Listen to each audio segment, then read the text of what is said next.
You got into the safety business because you wanted to protect people, but somewhere along the way, the job started controlling your time, your schedule, your priorities, even your income potential. What if the expertise you've built over the years in the field can give you something more? More freedom, more control, more ownership of your future. I'm Sheldon Primus, the author of 7 Steps to Starting a Profitable Safety Consulting Business and the host of the Safety Consultant Podcast, with more than 350 episodes helping safety professionals become consultants and grow their career. Consulting changed my life. In fact, I'm a full-time RVer, and one consulting contract paid for my home I live in today. Now, I help safety professionals build their own consulting practice through bi-weekly coaching calls, accountability, and personal guidance. But this program isn't for everyone. Start with the Consultant Readiness Audit at sheldon.coach. What if everything we thought we knew about safety was just interference? From the host of the Rated R Safety Show and the founder of Safety FM comes the complete Signal Transmission Trilogy, now available in one powerful edition. Safety, in my opinion, the book that started the conversation. Safety Mutation, where the boundaries of culture, systems, and belief begin to break. And now, Safety Transmission, the final piece of the signal. For the first time, all 3 books are together in one volume. The Signal Transmission Trilogy, Complete Edition. This isn't just about compliance. It's about consciousness. It's about decoding the way we think, lead, and live, inside and outside the system. Whether you've been following the signal since the beginning or you're just now tuning in, this is the version to own. Search Signal Trilogy on Amazon or visit safetyfm.com to get your copy now.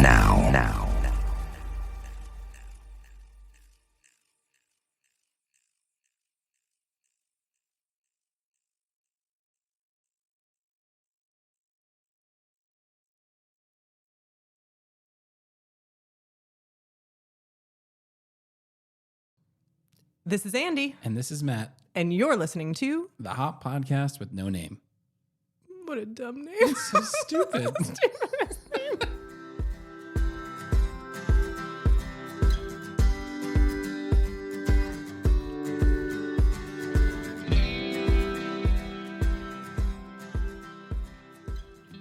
So let's begin. This is how we're going to start today. I think first we have to apologize.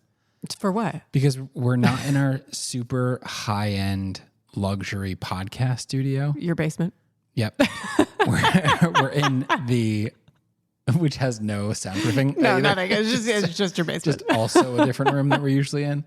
And today we're at your house and there's some ambient noise. So if it gets picked up, I'm sorry. You should blame apologize Andy. direct. Just blame Andy. It is absolutely my scheduling difficulty as to why we're doing this. So yeah, it is 100%. So thanks. You're welcome. Yeah, way to let everyone down. Perfect. Good. That's how we start episode 29. I'm ready. Which we had, this episode is coming immediately after Yes. a conversation we just had where we that seems like a good idea to talk about. So let's talk about it.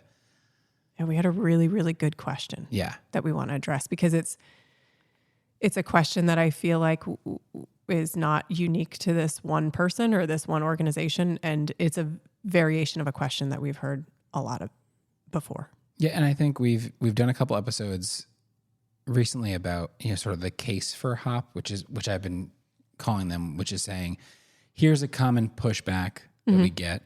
And here's maybe a way to combat that pushback or at least, ask for reasons why you should still operationally learn or follow a HOP thought.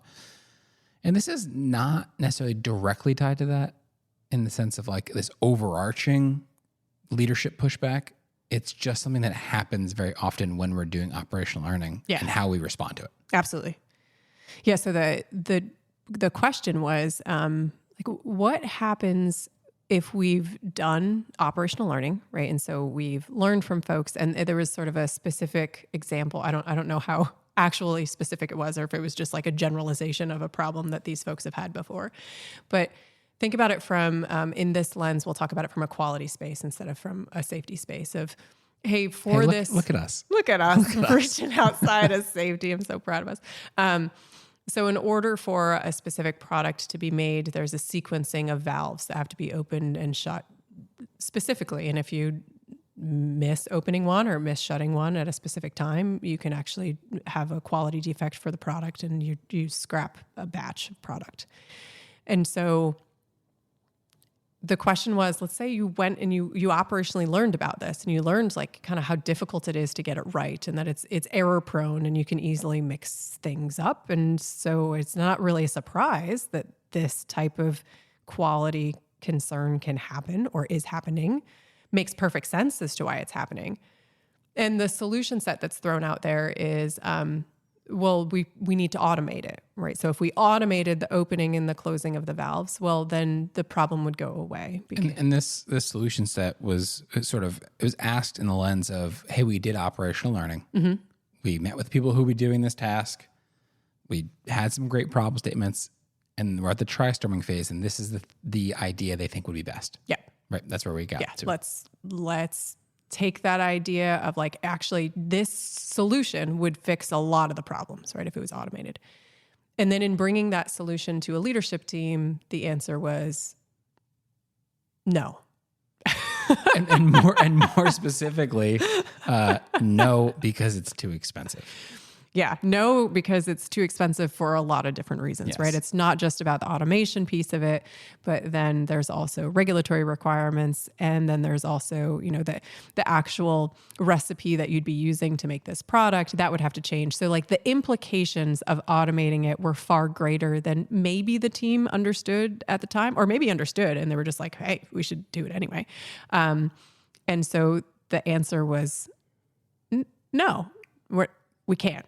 Which now hearing you say that, I'm realizing that you tell a story. This is very similar, where you had a solution to something. Yeah. And maybe you were aware and didn't see how big it went, but it was no, because if we change that, we have to go through the regulators and get approved again, and it's going to delay production, and it's millions and millions of dollars, not just as simple as you think it is, Andy. Right. So yeah, so this was actually, this question is quite near and dear to my heart because I lived through. That's why you were crying for like 10 minutes during the conversation. Okay, I got it. Yeah. Because I have lived through this before, right? Where I went and I, thought I understood the problem that we were trying to face. And I went to go get approval for an engineering solution. And I was just very bluntly told, no, it's cost prohibitive. There's absolutely no way we can do that because it's got all these other ties. And that feels just deflating, like ultimately defeated. You went and you did all of this learning and you have a great solution, or it feels like a great solution, and then you're just shot down. And so they wanted to know, what do you do? Like, what do you do in that circumstance?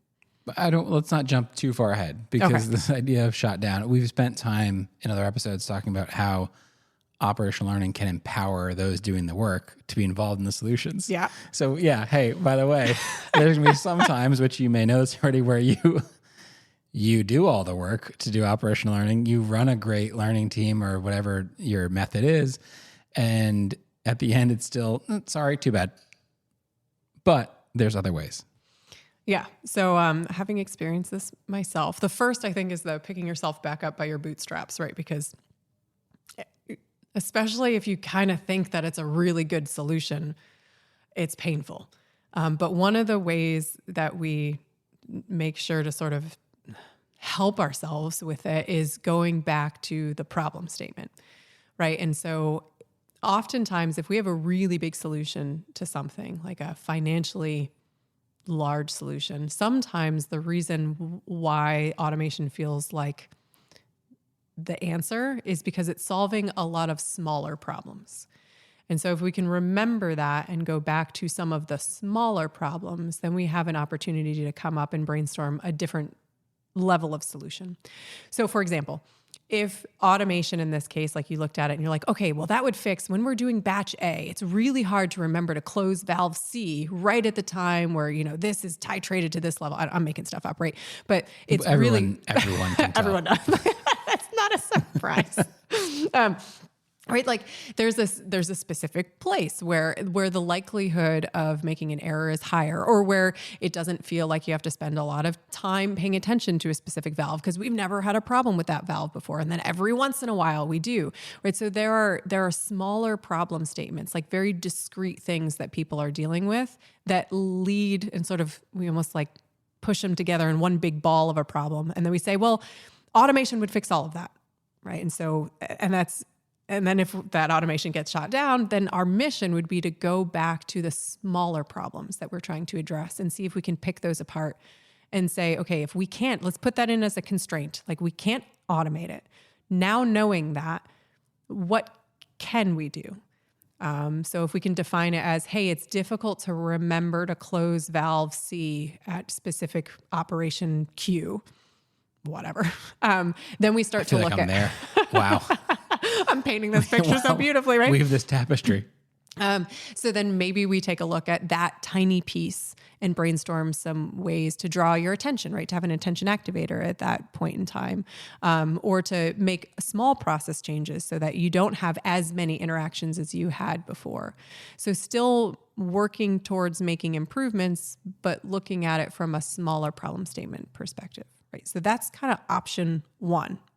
Go back to the drawing board, look at our problems, see which of those that led to this big solution we can sort of pick apart and make small progress towards them, knowing that we are operating under the constraint of not being able to automate everything.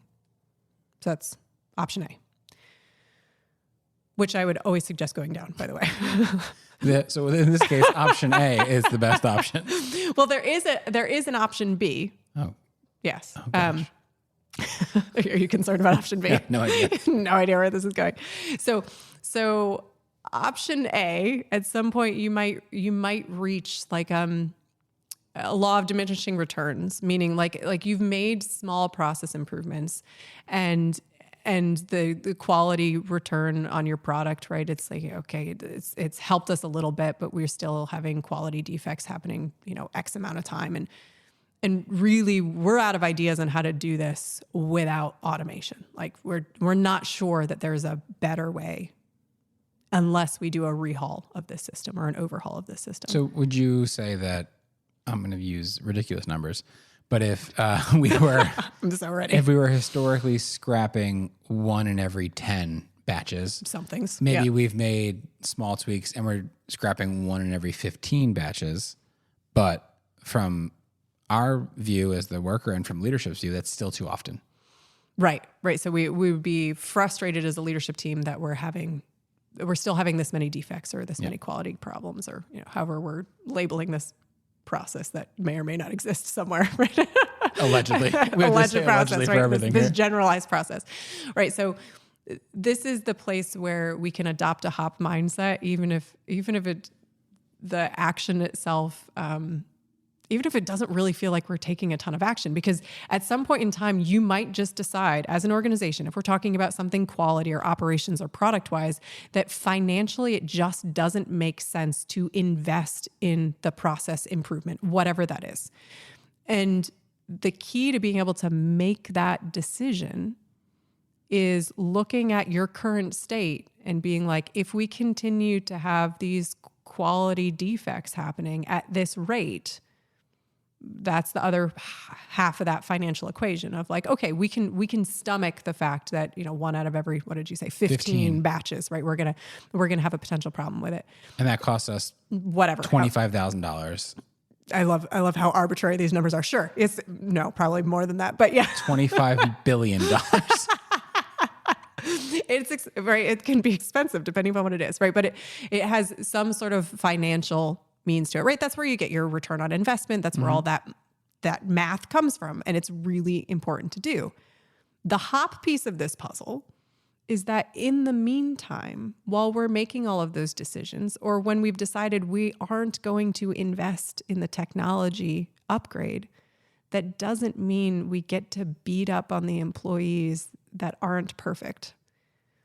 Meaning we still have to recognize that people are going to make mistakes and that we're like, at best, we're like 2 or 3 sigma, right? So if this process is confusing. Can you explain what you mean by that? Because you say it all the time in passing. Yeah. And I'm sure most people listening to this are like, yep, I know what that means. But let's just say you didn't from a world that did 6 Sigma or Lean. Yeah. I don't know the numbers offhand and I should look them up. But so it's the number of defects you make per action, right? Like meaning like how good are we at doing the same thing over and over again without making a mistake, right? With being able to. I am way worse. And so it equates to an error rate. And I'm sure somebody who's listening like knows the numbers off the top of their head and like, Andrea, it's an error rate of like 1 out of every 10,000 actions you take, you make a mistake. But when we look at error numbers that have been researched, right, whether somebody's new to something or they've been doing it over and over again, sort of the best case scenario that we found is that 1 out of every 10,000 times we do something, we make a mistake, right? We mess it up. It's being human. It's being human, right? And you were saying you can't beat up on people for being human. Correct. So if we decide we're not going to invest in the technology and we recognize that as our process exists today, it requires somebody to always get something right all the time. And if they mess it up, we've scrapped something. We don't get to not invest in the technology and then also beat up on people who are just being human. Yeah. Like that's not a fair placement for our frustration. We made a decision. We're not going to spend money on it. Fine. We made a decision. But that means that when we do have batch defects or we have quality issues around it, we also don't get to go and wish that our people were superhuman, right? And like wish that people suddenly could operate with the absolute perfection that we're looking for in terms of an automated system, period. We kind of just don't get to do that. Yeah, because you could see that in the original conversation, which is, hey, we want to automate this whole system. Yeah. And someone hearing like, I want to spend millions of dollars so people don't have to do their jobs. Oh yeah, absolutely. Right? That could be the narrative that people write up. Sure. Yeah. Yeah. I mean, I've absolutely done that before in my last role where, we had a tool in place that you could go out and find new companies or new people to reach out to. And there was new shiny tools that would do it automatically for you. And everyone that worked with me wanted those tools because why wouldn't you? Yeah. And I was like, no, part of doing your job is do this properly. Miserable part. And that's how you earn your stripes. And so you can see it being on the other way, which is like, wait, you want me to spend millions of dollars because people can't turn a dang valve when they have to? That seems nuts. Yeah. Yeah.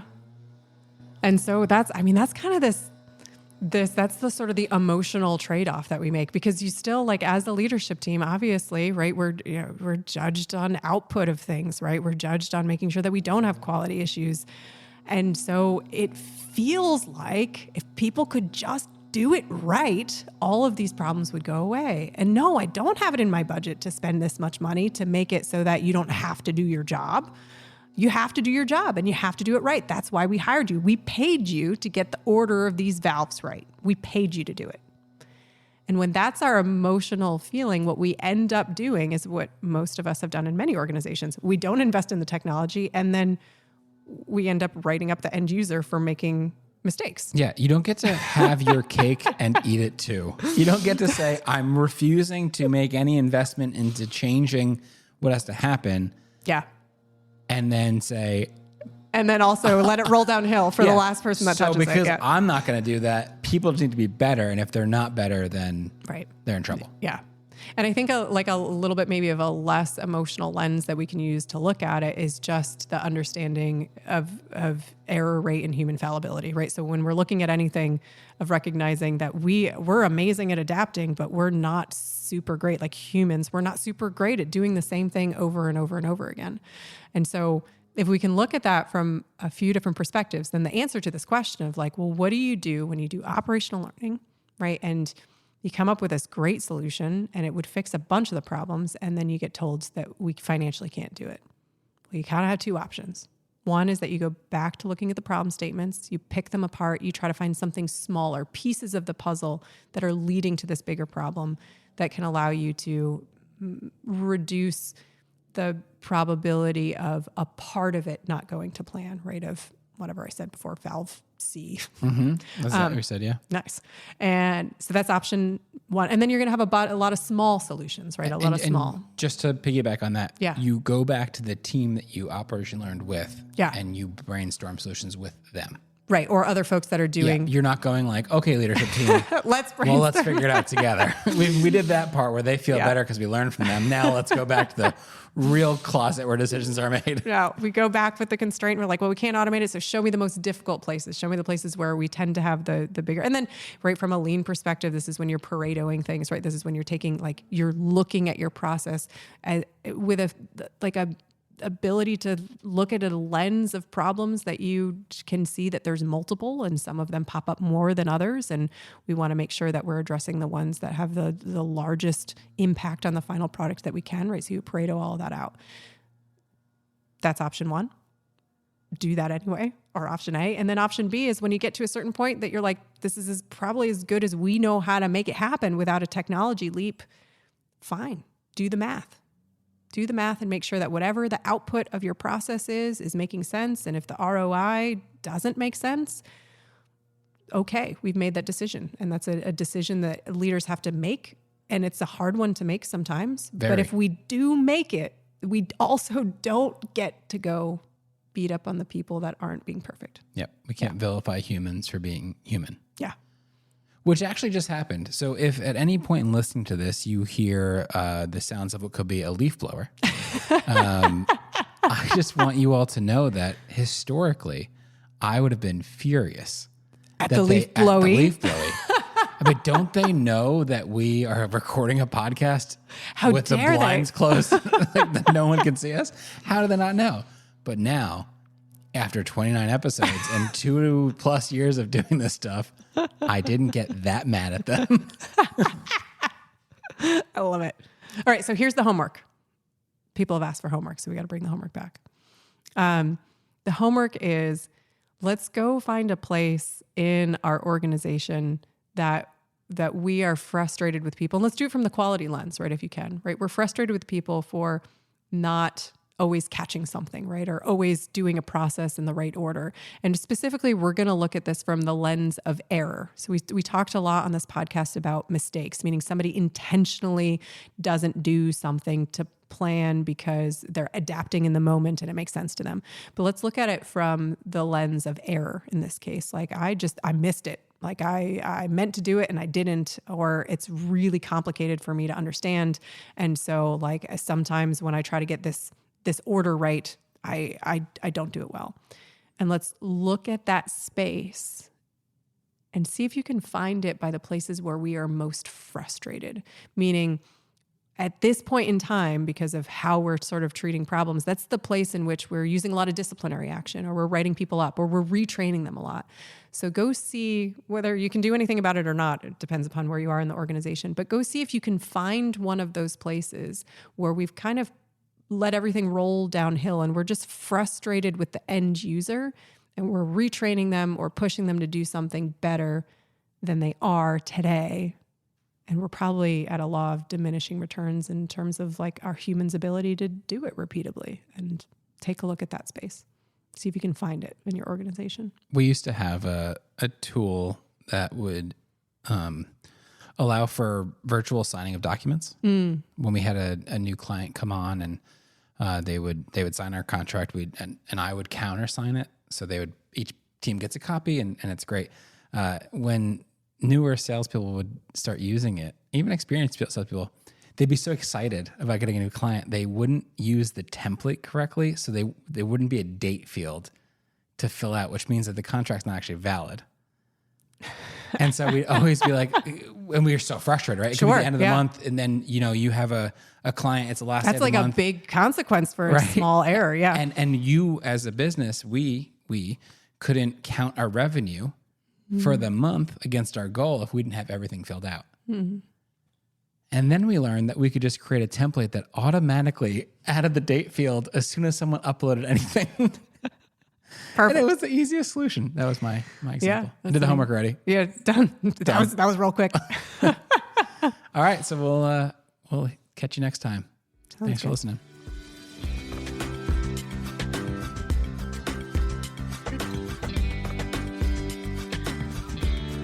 Well, that's it. Yep, another one in the books. We did it. If you want to send us any of your thoughts, actually fling us any of your thoughts, you can do so at the website www.hoppodcast.com. That's HOPPODCAST.com. It's still such a stupid name. It's such a stupid name. We look forward to hearing from you. Thanks for listening.